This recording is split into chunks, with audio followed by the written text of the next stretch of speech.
شرور أنفسنا ومن سيئات أعمالنا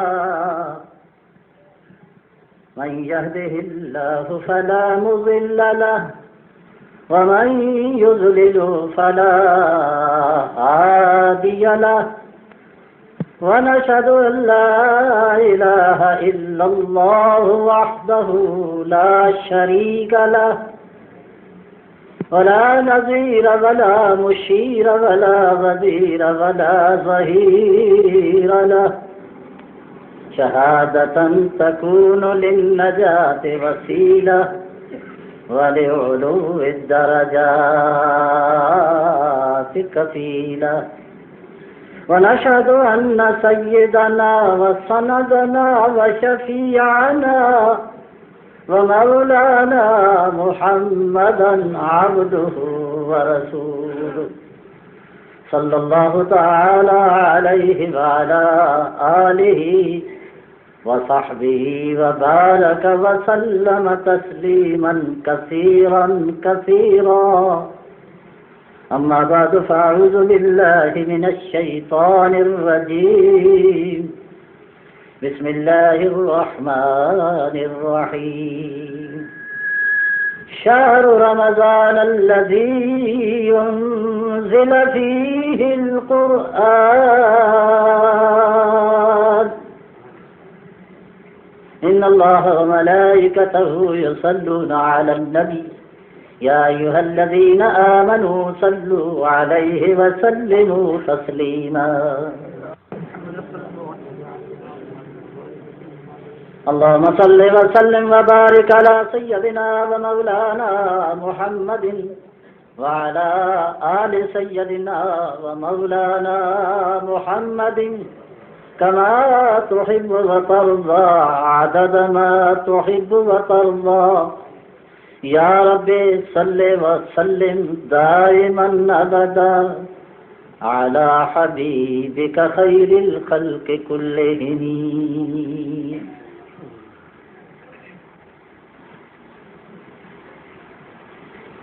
کتاب زندہ قرآن حکیم حکمت اولا یزال است قدیم نوع انسان را پیام آخری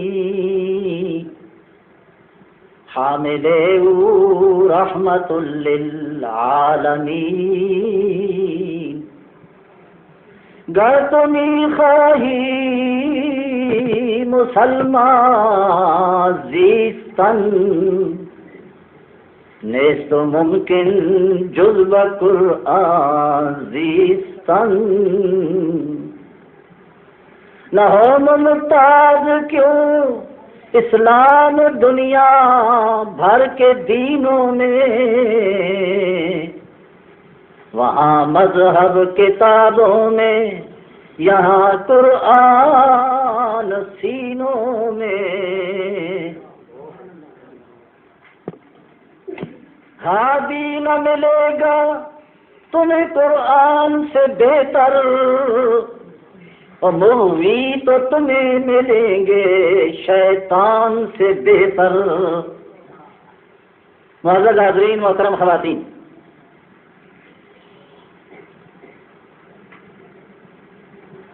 نہایت اختصار و ایجاز کے ساتھ آنے والے مہمان کا خیر مقدم کرتے ہوئے ہم سب کو اس کا خیر مقدم کرنا چاہیے۔ چند کلمات مختصر سے وقت میں عرض کرنا چاہتا ہوں۔ پہلی بات ذہن میں یہ رکھنی چاہیے کہ اللہ پاک سے بڑھ کر مہربان کوئی نہیں، وہ ارحم الراحمین ہے۔ سب مہربانوں سے سب سے زیادہ مہربان کون؟ ابتدائی میں ذرا نام اونچا ہو جائے، کون؟ ارحم الراحمین۔ ذرا غور کریں، اور جس کے دل میں شفقت، عطوفت، رحمت آئی ہے وہ آئی نہیں ہے، ڈالی گئی ہے۔ یہ بات بھی ذہن میں رکھیں۔ ماں باپ بہت شفیق ہیں اولاد پر، کیونکہ ان کے جسم کا حصہ ہے، شفقت ہے، لیکن اب خود پیدا نہیں ہوئی، پروردگار نے ڈالی۔ حتیٰ کہ انسان تو انسان ہے، حیوانات کے دل میں بھی شفقت عطوفت پروردگار نے بھر دی۔ حیوان اپنے بچے کو ستانا گوارا نہیں کرتا۔ چڑیا اپنے بچے کی کس انداز سے تربیت کرتی ہے، کرتی نہیں، کروائی جاتی ہے۔ گائے اپنے بچڑے پر پاؤں رکھنا گوارا نہیں کرتی۔ مرغی خود بھوکی رہ جائے گی، لیکن اپنے بچوں کو دانا دن کا دینے میں کوئی کسر باقی اٹھا نہیں رکھتی۔ حقیقت یہ ہے، یہ ساری شفقت عطوفت رحمت یوں نہیں، خالق کائنات نے پیدا کی۔ اور ایک جملہ اور بھی قابل ملاحظہ ہے، اللہ پاک 100 حصے ہیں رحمت کے، 99 قیامت کے لیے رکھ چھوڑے ہیں، ایک حصہ دنیا کے تقسیم کیا ہے۔ ایک حصہ، اس حصے کا اثر جو میں نے گنا ہے، جناب نبی کریم صلی اللہ علیہ وسلم ہمارے روحانی باپ ہیں، ہمارے روحانی باپ ہیں۔ ان کے دل میں امت کی شفقت ماں باپ سے زیادہ ہے۔ ماں باپ کی محبت ضرور ہے، لیکن اس میں بھی ان کی اپنی غرض ہے، بے لوث نہیں ہے۔ فرق کرنا چاہتا ہوں، ماں باپ کی محبت اولاد سے ہے، یقیناً ہے، لیکن بے لوث نہیں، غرض وابستہ ہے۔ ذہن میں بات ہوتی ہے کہ یہ جوان ہوں گے، میرے کام آئیں گے، میرے بڑھاپے کے سہارا بنیں گے، کیونکہ غیب جانتا نہیں، غیب جاننے والا صرف اور صرف اللہ ہے۔ کون ہے؟ اور کوئی غیب نہیں جانتا ہے۔ ماں باپ کو پتہ نہیں کہ یہ کل گستاخ ہوگا، یہ نافرمان ہوگا، یہ میری بے عزتی کرے گا، یہ بڑھاپے کا سہارا نہیں بنے گا، میرے لیے درد کا باعث بنے گا، مجھے تکلیف پہنچائے گا۔ اگر باپ کو ماں کو پہلے سے پتا ہوتا تو اس کی گردن ہی دبا دیتے، مار ہی دیتے۔ یہ بات ذہن میں آئی، اس کے بعد غور فرمائیں، محمد الرسول اللہ صلی اللہ علیہ وسلم کی ہم سے محبت اور ان کی شفقت بے غرض ہے، کوئی غرض نہیں۔ فرق سمجھیں۔ اسی واسطے قرآن مجید نے ایک جملہ کہا ہے کہ او لوگو، او مسلمانوں، او کلمہ پڑھنے والوں، تمہارا اپنی ذات کے ساتھ جو تعلق ہے، ہر انسان کا اپنی ذات کے ساتھ، اپنی جان کے ساتھ جو تعلق ہے وہ تو ہے ہی ہے، لیکن سنو، نبی کا تعلق تمہارے ساتھ تمہاری جانوں سے زیادہ ہے۔ سورہ احزاب، النبی اولیٰ بالمؤمنین من انفسہم، نبی کا تعلق ایمانداروں کے ساتھ ان کی جانوں سے زیادہ ہے۔ نبی کا حق زیادہ ہے، ہمارے جسموں سے بھی زیادہ ہے۔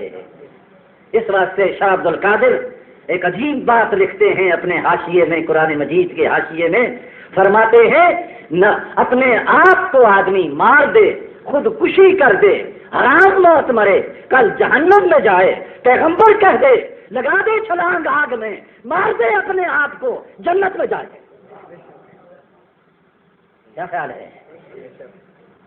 النبی اولیٰ بالمؤمنین من انفسہم، نبی زیادہ حقدار ہے ایمان والوں کے ساتھ ان کی جانوں سے۔ ایک بات اور کہوں، ہم لوگ سارے مل کر مستقبل کا علم نہیں رکھتے، ہم نہیں جانتے، ہم جس چیز کو مفید سمجھتے ہیں وہ مضر پڑتی ہے، لیکن اللہ نے اپنے نبی کو کچھ باتیں بتا دی ہیں، نبی جو فیصلہ امت کے حق میں کرے گا وہ بہتر فیصلہ ہوگا، ہم وہ فیصلہ نہیں کر سکتے جو پیغمبر فیصلہ کریں، وہاں خیر ہی خیر ہوگی۔ وہاں شر کا تصور نہیں، نقصان کا پہلو نہیں. اس واسطے نبی کا حق ایمانداروں پر زیادہ ہے. اسی واسطے حضور سرور کائنات فخر موجودات صلی اللہ علیہ وسلم نے ارشاد فرمایا ہے لا یؤمن احدکم حتی اکون احب الیہ من والدہ وولدہ والناس اجمعین. تم میں کوئی مومن نہیں ہوگا جب تک میں اسے اس کی جان سے، اس کے مال سے، اس کی اولاد سے، خیش و اقارب سے، تمام لوگوں سے پیارا نہ ہو جاؤں. اللہم اجعلنا منہم. بعض دفعہ شبہ پڑتا ہے کہ نہیں بیوی سے زیادہ پیار ہوتا ہے، بعض دفعہ شبہ پڑتا ہے اولاد سے زیادہ پیار ہوتا ہے، نبی سے اتنا پیار نہیں ہوتا. لیکن کسی بزرگ نے بڑی اچھی بات لکھی، یہ واقعہ یہ ہے بظاہر یوں ہی سمجھ میں آتا ہے، لیکن جب مقابلہ ہو جائے ماں باپ کے ساتھ اور بیوی کے ساتھ اور اولاد کے ساتھ اور نبی کریم مقابلے پر آ جائیں، پھر دیکھو فیصلہ کیا ہوتا ہے. کیا خیال ہے؟ اگر بیوی اس کو کچھ برا کہے، مرد کچھ برداشت کرے گا. ماں باپ کو کہے کچھ برداشت کرتا ہے مرد. بات سمجھ لیں، یہ جملہ میں پھر دوہرا رہا ہوں جی. جو بیچارہ نہیں ہے، جس میں مرد والی داد ہی نہیں ہے جی، اس نے تو گزارا ہی کرنا ہے. لیکن مرد پھر گزارا کرتا ہے کہ نہیں صاحب سمجھاتا ہے. لیکن معاذ اللہ بیوی حضور کی شان میں گستاخی کرے، پھر محبت کا پتہ لگتا ہے تقابل کے وقت. پھر گولی مارے گا کہ ماں کی بات سن لی میں نے، میرے متعلق تو نے بکواس کیا، برداشت کر دیا، یا ایمان کا مسئلہ ہے، یہ ناقابل برداشت ہے، گولی مار دے گا. اب پتہ لگتا ہے کہ بیوی کی محبت، ماں باپ کی محبت، اولاد کی محبت، ان سب محبتوں سے اعلیٰ درجے کی محبت نبی کریم کی ہے. ان کی آواز سے کہو. ابو داؤد شریف کی روایت ہے، جناب نبی کریم صلی اللہ علیہ وسلم کا مبارک دور ہے. حضور علیہ السلام فجر کی نماز پڑھا چکے ہیں. کیا منظر ہوگا، مصلی پر خدا کا رسول، نبیوں کا امام، اور پیچھے نماز پڑھنے والے صحابہ کرام. ان کی ایک نماز کا مقابلہ ساری امت قیامت تک نماز پڑھتی رہے گی نہیں ہوگا. ایک رکعت کا مقابلہ نہیں، بلکہ میں کہوں تو یہ مبالغہ نہیں ہوگا، صحابی کا ایک سجدہ جو نبی کریم کے ساتھ ہوا ہے، کروڑوں سجدے کروڑوں انسانوں کے مقابلہ نہیں کر سکتے. کیا کہہ رہا ہوں؟ سجدہ تھا. تفصیل کا وقت نہیں. فرعون کے ساتھی جادوگر، جوڑ لگ رہا ہے، جادوگر نبی کے مقابلے پر آ رہے ہیں، سامنے کھڑے ہیں، 70,000 ہیں، نبی کو شکست دینا چاہتے ہیں. ان کو مغالطہ ہے کہ نبی جادوگر، ہم بھی جادوگر. فرعون بھی یہی سمجھتا ہے، اس کی پوری کیبنٹ یہ سمجھتی ہے، اور سمجھتے ہیں چاروں شانے چت گرا دیں گے. سارے جادوگروں کا ذہن یہی ہے. ان میں چند جو ان کے استاد ہیں، انہوں نے ایک بات کہی فرعون سے، بعض تفاسیر میں لکھی ہے، انہوں نے کہا موسیٰ کے مقابلے میں ہم نکلیں گے. لیکن جو استاد تھے 3 4 5، انہوں نے کہا ہم ایک آپ سے درخواست کرتے ہیں، کیا کہ ہمیں موسیٰ جہاں سو رہا ہو دوپہر کے وقت یا رات کے وقت، اس کوٹھڑی اور حجرے کا اس کا منظر دکھلا دو، ہم اس کو قریب سے دیکھنے ذرا. فرعون نے کہا کوئی بات نہیں. موسیٰ علیہ السلام جہاں سو رہے تھے وہاں پہ آرام فرما رہے تھے، تو حدیث کا انتظام کیا گیا، وہ جگہ دکھلائی. وہ جو جادوگر پہنچے انہوں نے دیکھا موسیٰ سوئے ہوئے آرام سے علیہ الصلوۃ والسلام، اور جو لاٹھی تھی وہ اژدہا بن کر پہرا دے رہی تھی.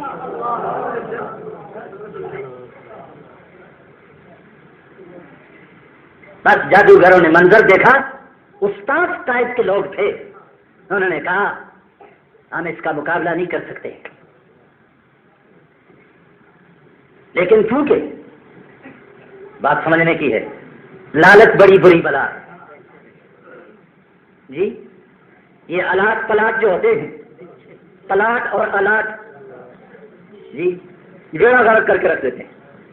صوبے ہوتے، حق سمجھ کر بھی باطل کا ساتھ دیا جاتا ہے.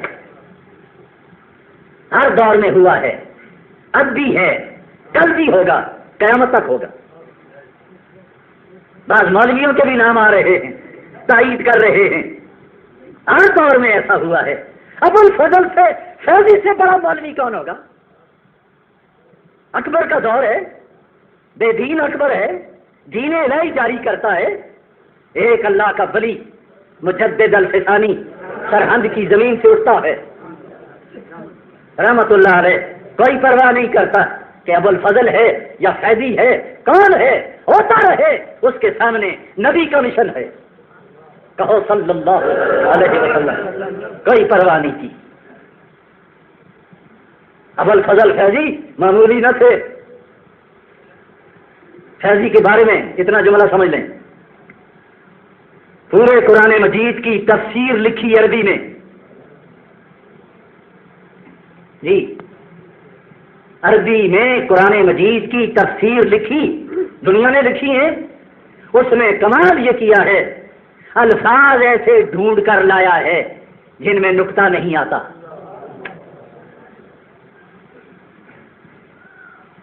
چار سطریں کوئی لکھ دے ذرا، چار سطریں، 6 نکتے. چار کتنے نکتے آئے؟ 3. 4 6 کے کتنے نکتے ہیں؟ بولتے نہیں ہیں. اور سطریں جی 6 نکتے آگے. پوری تفسیر لکھ کے آئے.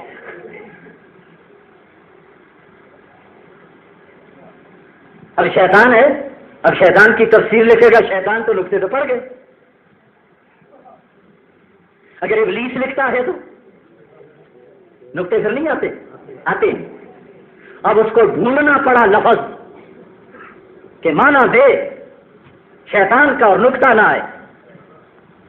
اس نے لکھا مارد، میم الف ما را دا، مارد مانا شیطان، نکتہ نہ دار. سلیمان علیہ السلام کی تفسیر لکھے، نام تو نہیں بدل سکتا کوئی، نیچے سلیمان لکھنا پڑے گا. تو سلیمان لکھتا ہے تو نکتے ہیں 3. سلیمان، کچھ سر تو ہلاتے جائیں کہ میں سمجھوں، ہاں جی سمجھے جی. سلیمان 3 نکتے. اب لفظ ڈھونڈتا ہے کہ مانا دیا با ہو، نکتہ نہ آئے. کیا لکھا؟ ولد داود. ہائے ہائے، ولد داود، داود علیہ السلام کا بیٹا. ولد بیٹا، داود پر نکتہ ہی کوئی نہیں، ولد پر بھی نہیں ہے. مانا پورا ہو گیا. سلیمان نہیں آیا. پوری تفسیر لکھ کے آئے. نمونہ بتا رہا ہوں تاکہ سمجھ میں بات آئے. اور جب وہ اٹھا قرآن کی تفسیر لکھی اور قدم پھسلا تو اکبر کے دین الہی کی تائید کر رہا ہے. اور ایک چٹائی پر بیٹھنے والا درویش مقابلے پر نکل آیا ہے. جہانگیر قلعہ گوالیار بیٹھتا ہے، 2 سال گزارتے ہیں. وہاں کا انسپیکٹر جیل خانہ جات رپٹ بھیجتا ہے، رپورٹ کرتا ہے کہ یہ عجیب قیدی آیا ہے. بڑے بڑے ڈاکو، نامی گرامی، قزاق، لٹیرے، بدماش رات کو تہجد کی نماز پڑھنے لگے ہیں. حق ہوں کے نعرے مار رہے، لا الہ الا اللہ کی ضربیں لگا رہے. اس نے جیل کو خانقاہ میں تبدیل کر دیا ہے. اور یہ بھی میں نے کتاب میں پڑھا ہے، کوئی تعجب کی بات نہیں ہے کہ جہانگیر کو خواب میں حضور کی زیارت ہوئی صلی اللہ علیہ وسلم، اور آپ پریشانی کے عالم میں ہیں تو پیشی ہوئی. تو حضور علیہ الصلوۃ والسلام نے فرمایا، جہانگیر میری امت کے بہت بڑے آدمی پر تو نے زیادتی کی ہے، اس کو چھوڑو، ورنہ یاد رکھ، ورنہ پھر کیا تھا، کوئی معمولی بات نہیں ہے جی. ورنہ میں کائنات بدل سکتی ہے، کیونکہ بدلنے والا کون؟ رہا کر دیے. پھر جہانگیر کو ساتھ رکھنا پڑا. پھر رمضان کے روزے بھی جہانگیر نے رکھے. مجلسیں ہوئیں، شریعت کے مسئلے آئے، اندر ایک عورت گھسی ہوئی تھی جس کی قبر آپ کے لاہور میں ہے. جی نام اس کا جانتے ہیں آپ سارے, گن گاتے ہیں جی. رافضیہ عورت ہے, اندر گھسی ہوئی ہے, اندر جیل خانے میں بھجوانے والی یہی ہے, کیونکہ حضرت مجدد نے تجدید کرتے ہوئے صحابہ کی تعریف کی. اور وہ ولی نہیں, وہ سید نہیں, وہ شاہ نہیں جو صحابہ کے خلاف بکواس کرے. بولو ایمان سے. اس کا دل سیاہ ہے, وہ مردود ہے. صحابہ نہ ہوتے آج لاہور میں دین نہ ہوتا. وہ احسان حسن ہے ہمارے. اسی انقلاب کے باعث جہانگیر کا مسئلہ پھر قدرت نے حل کیا. مالک قادر ہے. وہ چھوٹا سا جملہ جب اس کے سامنے کسی مجتہد کا ذکر آیا, اس کا نام نور اللہ ہے, بات آ گئی سامنے, ادھار نہیں چھوڑتا. نور اللہ وہ صحابہ کو گالیاں دینے والا تھا, تقیہ کیے ہوئے تھا, چھپا ہوا تھا, کتابیں اس کی چھپی ہوئی ہیں. ایران سے آیا تھا, یہاں کی پیداوار نہ تھی. اس نے صدیق اکبر کو, فاروق اعظم کو برا بھلا کہا. یہ رپٹ جی, یہ خبر جہانگیر تک پہنچی. جہانگیر بیچارہ شرابی تھا, کبابی تھا, اور بہت کچھ تھا, لیکن مجدد الفسانی کی صحبت مجلس کی برکت سے کچھ کایا پلٹی. جی اس نے ٹالنے کی کوشش کی جو اندر تھی, لیکن بلاوا ہوا. جہانگیر نے کہا نہیں, اس شخص کو لاؤ میرے سامنے جس نے صدیق اکبر کو, فاروق اعظم کو برا کہا ہے. میں خود انکوائری کروں گا. یہ وہ اثرات تھے. جب لایا گیا, پوچھا پاچھا, جی فیصلہ ہونے لگا تھا. جہاں نور جہاں آئی, اس نے آ کر جہانگیر کی پشت پر ہاتھ رکھا. یہ ہاتھ رکھنا دلیل ہوتی تھی کہ میں سفارش کر رہی ہوں, جانے دیں. تاریخ لکھتی ہے کہ اس عالم میں جہانگیر نے مڑ کر نور جہاں کو دیکھا اور ایک جملہ تاریخی کہا, اور میں سمجھتا ہوں اللہ ذرہ نواز ہے, بندہ نواز ہے, نقطہ نواز ہے. بخشنے پر آئے رحمت الہی بہا نمی جوید. اس نے مڑ کے دیکھا, اسے کہا کہ جرم ثابت ہو گیا ہے. نور جان, پہلے تیرا ہاتھ کارگر ہو جایا کرتا تھا, تیرا ہاتھ میری پشت پر لگتا تھا, میرا دل ٹھنڈا ہوتا تھا, آج رکھنے سے گرم ہو گیا ہے. ہاں, اور فارسی کا جملہ اس نے کہا, جانا ترا جان دادم. کیا جملہ ہے. کوئی ایرانی بیٹھا ہوتا تو نعرہ ہی لگا دیتا, کیونکہ پرشین فارسی. جانا ترا جان دادم, ایمان دادم. اور پیاری, میں نے تجھے دل دیا ہے, ایمان نہیں دیا ہے. ارے ہٹ, ایک طرف صدیق ہے, ایک طرف فاروق ہے رضی اللہ عنہما. میں ان کے مقابلے میں تجھے کچھ نہیں سمجھتا. پرے ہٹ, جس زبان نے ان کے خلاف گستاخی کی ہے میں اس زبان کو کاٹوں گا. اٹھائیے تاریخ. جہانگیر نے حکم دیا, قتل کرو اس مردود کو, اور زبان کتی سے نکالو. نکالی گئی. میں سمجھتا ہوں مالک نے اثر کیا, فضل کیا, کرم کیا. اس ایک جملے سے, ایک فیصلے سے اللہ نے گناہ معاف کر دیے, جس نے صدیق اور فاروق اعظم کی عزت کا خیال کر کے نبی کو خوش کیا. پروردگار نے اس کو رد کر دیا. میرے دوستوں ساتھیوں, معمولی بات نہ سمجھے اس کو, بہت بڑی بات ہے. اور ہمارے ملک میں شیخین کی اور صحابہ کی عزت ہونی چاہیے کہ نہیں. معمولی بات سمجھتے ہیں. بات کو دور نہیں دینا چاہتا. آپ کو یاد ہوگا موسیٰ علیہ السلام کے جادوگر 70,000 مقابلے پر نبی کے سامنے کھڑے ہیں، نبی کو شکست دینا چاہتے ہیں۔ ہوتا کیا ہے، جب انہوں نے دیکھا استاذوں نے کہ یہ لاٹھی جو تھی اژدہا بن کر پہرا دے رہی ہے، انہوں نے اپنے آپس میں بات چیت کی، کانا پھوسی ہوئی۔ انہوں نے کہا یہ جادوگر نہیں ہے، یہ لیٹنے والا موسیٰ جادوگر نہیں ہے، ہم ہیں جادوگر، اس کا مقابلہ مشکل ہے۔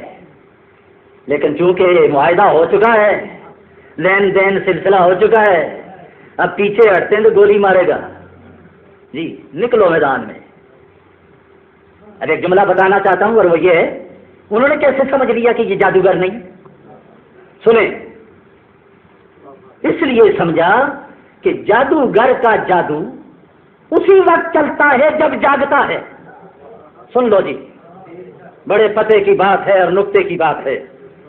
جادوگر جب سو جاتا ہے اس کے جادو کا عمل فیل ہو جاتا ہے، اور اس کی لاٹھی پہرا دے رہی ہے اور یہ خود سو رہا ہے، جادو نہیں کوئی اور طاقت ہے۔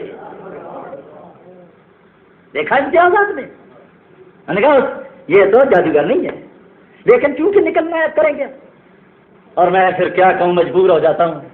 لکھا ہے کتابوں میں کہ جب جادوگر نکلے میدان میں، سب نے موسیٰ علیہ السلام کا حلیہ بنایا، ویسی پگڑی باندھی، ویسی داڑھی، اور فرعون کی بھی داڑھی تھی، پر بولتے نہیں، آئے مر گئے۔ فرعون کی بھی، ہاں، اور اپنے منہ پر بھی ہاتھ پھیر کے دیکھ لو، گڑبڑ نہ کرو، یہ جملہ کافی ہے۔ فرعون کی بھی تھی، اور 1,24,000 پیغمبر میں سے کوئی ایسا نہیں جس کی داڑھی نہ ہو۔ میں تو ڈیوٹی پر ہوں بھائی، چوک چوراہے میں کھڑا ہوں، میں تو سگریٹ پر دیکھنے والا نہیں۔ ٹریفک کا سپاہی تو گڑبڑ کر جاتا ہے، جی نہیں، مجھے تو چلان کرنا ہے۔ 1,24,000 پیغمبر، کوئی بے داڑھی نہیں۔ خدا سوچو، نبی کا کلمہ پڑھتے ہو، برکتوں والا مہینہ آیا ہے، مالک رحمت کے دروازے کھول کر دینا چاہتا ہے، کوئی نہ بھی دینا چاہے مالک اس کو بھی نوازنا چاہتا ہے۔ فیصلہ کرو دل میں، چھوڑو چند روزہ زندگی ہے، پتہ نہیں کس وقت بلاوا ہے۔ میں تو کہتا ہوں ویزے سب کے لگے ہوئے ہیں، ویزے، یہ ویزے کا لفظ سمجھ میں آتا ہے کیونکہ باہر جاتے آتے رہتے ہیں، کوئی پاؤنڈوں کے لیے جا رہا ہے، کوئی ریالوں کے لیے جا رہا ہے، کوئی کس طرح جا رہا ہے، کوئی جا رہا ہے، ویزا ہی لگوا رہے۔ اسلام آباد چکر یہی ہے، ویزے سب کے لگے ہوئے، فکر کر لو۔ میں یہ چاہتا ہوں کہ قبر میں جب فرشتے شکل دیکھیں تو وہ کہہ سکیں محمدی ہے۔ ایمانداری کی بات کہہ رہا ہوں، اور کچھ پوچھیں تو کیا لائے، پہلے صفائی کرتا رہا۔ کلیم اللہ سے بات کی رب نے، لا تخف انک انت الاعلی، ڈرنا تو غالب آئے گا۔ اس کے ان کے ساتھ فرعون ہے، میں ہوں تیرے ساتھ۔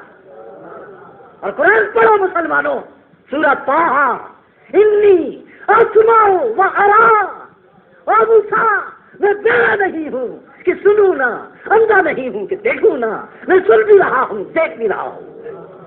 نعرہ تکبیر، نعرہ تکبیر، فکر نہ کر، ان کو کرتب دکھلا دینے دے، پھر ہم تجھ کو کہیں گے کہ نیلے پہ دیلا مار۔ لاٹھی پھینکی، 70,000 فرشتوں کی پٹاریاں، ان کے بانس کے ڈنڈے، رسے، سب ہڑا، اتنا بڑا اژدہا، ڈکار تک نہ مارا۔ اور قرآن سے پوچھو پھر کیا ہوتا ہے؟ فَأُلْقِيَ السَّحَرَةُ سُجَّدًا قَالُوا آمَنَّا بِرَبِّ هَارُونَ وَمُوسَىٰ۔ سارے جادوگر سجدے میں گر گئے، ابھی اکڑے تھے، نبی کے مقابلے میں کھڑے تھے، ڈٹے ہوئے تھے، ایک کرشمہ بھی تھا، سجدے میں گر گئے اور کہنے لگے کہ موسیٰ غلطی ہو گئی، ہم لعنت بھیجتے ہیں فرعون پر، ہم مانتے ہیں موسیٰ کے رب کو، ہارون کے رب کو۔ جملہ کہنا چاہتا تھا، سجدے میں جب پڑے تھے، کھڑے تھے تو کافر تھے، جہنم کے کنارے پر تھے، اور سجدے میں پڑے تھے تو سارے ولی اللہ تھے۔ اور تفاسیر نے لکھا ہے جب سجدے میں پڑے، مالک نے جو جنت میں داخلہ دینا تھا اس حالت میں جنت دکھلا دی۔ یہ ہے تمہارا ٹھکانہ۔ اللہ قادر ہے۔ قادر کون؟ اونچی آواز سے، اور کوئی قادر نہیں، اور سارے عبد القادر۔ یہ جملہ عقیدہ بناتا ہے، سارے عبد القادر، اور قادر کون؟ جی سجدے میں۔ ابھی کافر چوٹی کے کافر، اور سجدے میں پڑے اولیاء اللہ۔ قرآن تفسیروں میں جو لکھا ہے الفاظ ہے، ابھی کھڑے تھے تو کفرا تھے، کفرا عربی دانا ذرا، کافر کی جمع کفرا تھے، اور سجدے میں پڑے تو برارا تھے، برارا نیکوکار تھے، پرہیزگار تھے، خدا سرد تھے، حق پرست تھے، جنتی تھے، اپنی آنکھوں سے سجدے میں جنت دیکھی۔ لیکن وہ جملہ بھی ذہن میں رکھیں نا کہ صورت موسیٰ کی بنا کر آئے۔ جی حضرت موسیٰ علیہ السلام بھی لاڈلے تھے اللہ کے، مالک نے ان سے بڑا پیار کیا، ہاں ہاں بہت پیار کیا۔ کلیم اللہ، اوپر سے آواز آتی تھی، یا موسیٰ ما تلک بیمینک یا موسیٰ، بے تکلفی کی انتہا ہے، تیرے دائیں ہاتھ میں کیا ہے موسیٰ؟ مالک نہیں جانتا، ما تلک بیمینک یا موسیٰ، تیرے دائیں ہاتھ میں کیا ہے؟ قال ہی عصائی، میرے ہاتھ میں میری لاٹھی ہے، اتوکل علیہا واہش بہا علی غنمی ولی فیہا مآرب اخری۔ پوچھا تیرے ہاتھ میں کیا لاٹھی؟ موسیٰ علیہ السلام نے شروع کر دیا، میں اس کے ساتھ ٹیک لگاتا ہوں، بکریوں کے لیے پتے جھاڑتا ہوں، اور بڑے کام آتی ہے، کوئی موذی آ جائے تو مارتا ہوں سر میں دے کے اس کے، اور بھی تو علماء نے یہاں لکھا ہے کہ پوچھا کچھ تھا اور جواب اتنا لمبا، اتنا سوال ہونا چاہیے اتنا جواب ہو۔ کیا ہے تیرے ہاتھ میں؟ لاٹھی ہے جی، بس بات ختم ہوگی۔ اللہ نے یہ تو نہیں پوچھا تھا یہ لاٹھی سے کیا کام لیتے۔ علماء نے عجیب بات لکھی، خدا جزائے خیر دے۔ فرماتے ہیں موسیٰ علیہ السلام کہنے لگے کہ اے موسیٰ، تیرے مقدر کی انتہا ہو گئی ہے، تیرا معبود، تیرا خالق، تیرا رازق تجھ سے کلام کر رہا ہے۔ یہ مواقع کبھی کبھی آیا کرتے ہیں، آج تو دے دے کلام کو کہ محبوب کے ساتھ جتنا وقت گزرے کم ہے۔ اس لیے فضائل بیان کرنے شروع کرتی ہے، یہاں کسی ذہن میں کوئی خلش نہ ہو، کوئی دل میں بات کھٹکے نہ کہ موسیٰ کلیم کی شان یہ ہے۔ میرے دوست محمد مصطفیٰ احمد مجتبیٰ کی شان موسیٰ کلیم سے بہت اونچی ہے، وہ کلیم اللہ ہیں، یہ حبیب اللہ ہیں۔ حدیث میں ہے، وقت اجازت نہیں دے رہا ہے، گھڑی دیکھ رہا ہوں، وہ کلیم اللہ ہیں، ان سے کلام طور پر ہو رہا ہے، اور حضور کلیم اللہ بھی ہیں اور حبیب اللہ بھی ہیں۔ تفصیل کا وقت نہیں ہے، نبی کی شان ہے جو کتاب و سنت سے ثابت ہے، اور وہ کیا ہے؟ علماء نے لکھا ہے حبیب اور کلیم میں فرق، اور خلیل میں فرق۔ فرماتے ہیں ساری دنیا اللہ کی رضا چاہتی ہے، اور نبی خدا کی رضا چاہتا ہے، لیکن اللہ اس کی رضا بھی چاہتے ہیں۔ شان مصطفیٰ۔ اور کوئی صاحب یوں ہی دماغی کمزوری کی وجہ سے یہ نہ کہنے لگ جائیں کہ اللہ رضا چاہتا ہے، ہاں چاہتا ہے، قرآن کہتا ہے وَلَسَوْفَ يُعْطِيكَ رَبُّكَ فَتَرْضَىٰ، قیامت کے دن اللہ آپ کو وہ کچھ دے دے گا کہ آپ راضی ہو جائیں گے۔ فَلَنُوَلِّيَنَّكَ قِبْلَةً تَرْضَاهَا، اس قبلے کی طرف پیغمبر منہ موڑ لے جس کو تو پسند کرتا ہے۔ میں بھی چاہتا ہوں کہ یہی ہونا چاہیے۔ مذاق نہ کرو، پیغمبر کی شان کو دیکھو. اور اس سب کے باوجود اللہ خالق ہے، نبی کریم بندے ہیں. فرق واضح ہو گیا ہے. بولتے نہیں، بعض لوگ گڑبڑ کر دیتے ہیں نا. نہیں، اللہ اللہ ہے، خالق ہے. حضور صلی اللہ علیہ وسلم سب سے بڑے ہیں امت میں، مخلوق میں، لیکن معبود نہیں، عابد ہیں. اشہد ان محمدن، ان کی آواز سے عبدہ و رسولہ. جی، تو حضرت موسیٰ کلیم نے سوال کر لیا اللہ پاک سے، یا اللہ، ہاں موسیٰ، ہاں یہ جملہ رہ نہ جائے، ادھر تو طور پر بات ہے نا، شان دیکھیں ذرا. اور حضور سے مدینہ میں بات نہیں، مکہ میں بات نہیں، عرش عظیم پر بات ہے. کجا طور اور کجا عرش. شان مصطفیٰ. سارے کہہ دو کہ اللہ نے ہم کو کتنی بڑی نعمت دی، کیسا رسول دیا. کہو صلی اللہ علیہ وسلم، اس پر کہو سارے مل کر الحمدللہ.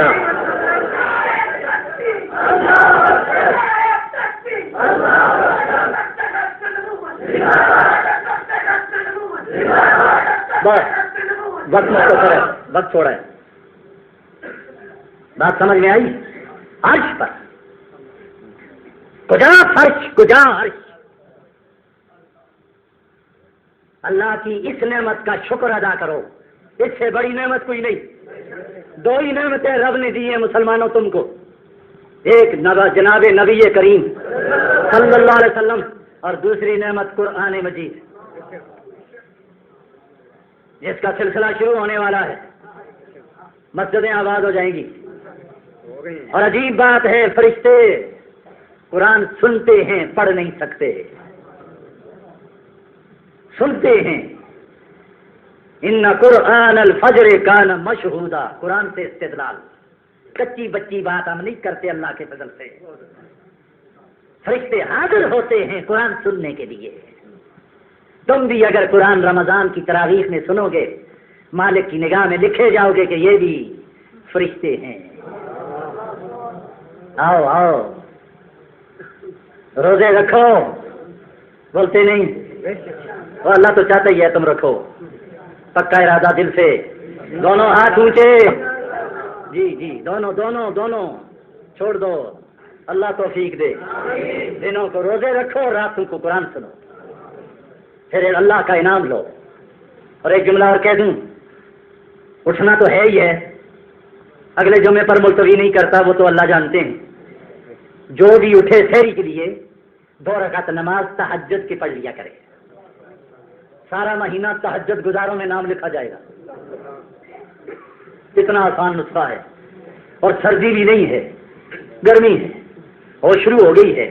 مالک بادل بادل لا رہا ہے، برسا رہا ہے کہ یہ شہزادے جو ہیں یہ گڑبڑ نہ کریں، یہ گرمی بڑی سخت ہے. وہ مہربانی فرما رہے ہیں. تو جب اٹھو آخر ایسا کوئی ہے بھائی تم میں سے ہوگا جو اٹھے اور سحری کھائے اور نہ ہاتھ دھوئے، نہ منہ دھوئے، نہ کلی کرے؟ کوئی ایسا ہوگا؟ میرے خیال بہت کم ہوگا. آخر منہ گندا ہوتا ہے، رات کو دھوتے ہیں، بخارات اٹھتے ہیں اندر، اللہ جانے کیا کیا ہوتا ہے. اس لیے شریعت نے کہا منہ صاف کرو تاکہ اللہ سے مناجات کرتے وقت تمہارے منہ سے بدبو نہ آئے. تو جب تم نے ہاتھ بھی دھو لیا اور کلی بھی کر لی تو ایک چھینٹے 3-4 منہ کے بھی لگایا، بازوؤں کے تک وضو ہو گیا. انہوں نے کہا رکھو روٹی بھائی 2 رکعت، اللہ اکبر، سجدے میں پڑھو. اور کچھ زیادہ، یا اللہ میں تو بڑا گناہ گار ہوں، تہجد گزاروں میں نام لکھ لے. میں نہیں کہتا 12 پڑھو، میں نہیں کہتا 8 پڑھو. جی 2 پڑھ لو، 4 پڑھ لو، پڑھ لو، دیہڑی مل جائے.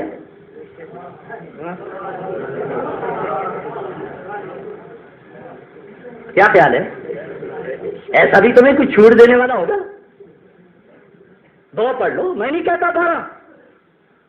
اور جب تم 2 پڑھ لو گے اس کی رحمت تمہاری دستگیری کرے گی. پھر تم کو 4 کی بھی توفیق دیں گے، پھر 8 کی بھی دیں گے.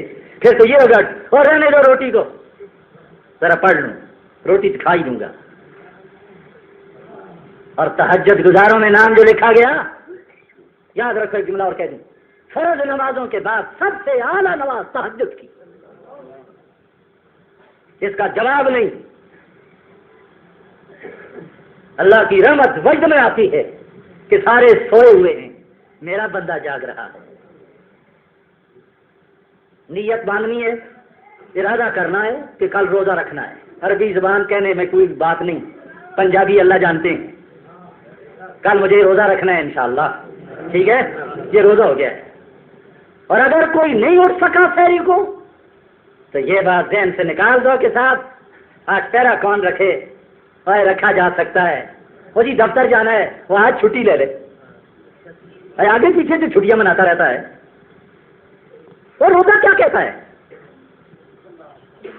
اور جو اجر تجھ کو ملے گا قیامت کی صبح کو، اس کا تو اندازہ کر سکتا ہے. اور ایک روزہ چھوڑ دینے کا گناہ کتنا ہے؟ حضور نے فرمایا، بات ختم کرتا ہوں، ساری زندگی روزے رکھے اور ایک روزہ چھوڑا ہے رمضان کا، اس کا مقابلہ نہیں ہوگا.